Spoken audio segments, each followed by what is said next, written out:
ইল্লাল্লাযীনা তাবু মিন বাদি যালিকা ওয়া আসলাহু, তবে যদি দুইটা গুণ কেউ অর্জন করে, দুইটা সিফাত বৈশিষ্ট্য যদি তার মধ্যে থাকে, তাহলে সেই কঠিন শাস্তির থেকে মাপ পেতে পারে।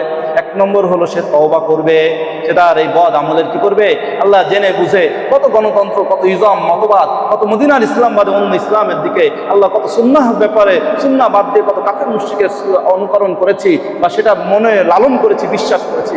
আল্লাহ তওবা করতেছি, ঈমান আনলাম, লা ইলাহা ইল্লাল্লাহ পড়লাম, আস্তাগফিরুল্লাহ পড়ছি, আল্লাহ সব মাফ করে এখন আবার ঈমান কানলাম। আল্লাহ বলেন তাহলে আমি সুবহানাল্লাহ। এক। দুই নম্বর, ও আসলাহু, তার মধ্যে যা যা ভুল আছে এই ভুলগুলো থেকে বের হয়ে সে নিজেকে সংশোধন করবে। সে যদি মেসির অনুসরণ করে সেখান থেকে ফিরে এসে সে ওমরের অনুসরণ করবে। সে যদি কার্ল মার্কসের অনুসরণ করে সেখান থেকে ফিরে এসে সে হযরত আবু বকর, ওমর, আলী রাদিয়াল্লাহু অনুসরণ করবে।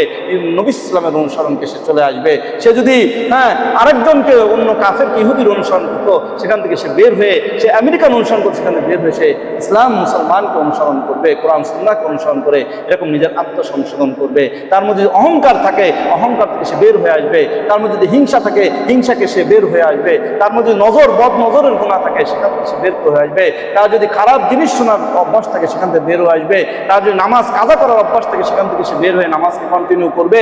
তার যদি মদ খাওয়ার অভ্যাস থাকে সেটা ছাড়বে। তার যদি সিগারেট খাওয়ার অভ্যাস থাকে সেটা ছাড়বে। তার যদি পরনারীর সাথে গল্প করার অভ্যাস থাকে সেটা ছাড়বে। তার যদি বিপদ দেওয়ার অভ্যাস থাকে সেখান থেকে ছাড়বে। সুদ ঘুষের অভ্যাস থাকে সেখান থেকে বের হবে। ইত্যাদি ইত্যাদি যত গুনার মধ্যে সে লিপ্ত আছে সেখান থেকে সে বের হয়ে নিজেকে পরিশোধন করবে, সাহাবাওয়ালা ঈমান আর বন্দেগীর মধ্যে আনবে। আল্লাহ বলেন তাহলে ফাইন্নাল্লাহা গফুরুর রহিম, আল্লাহ তাআলা অতি ক্ষমাশীল এবং অতি দয়ালু।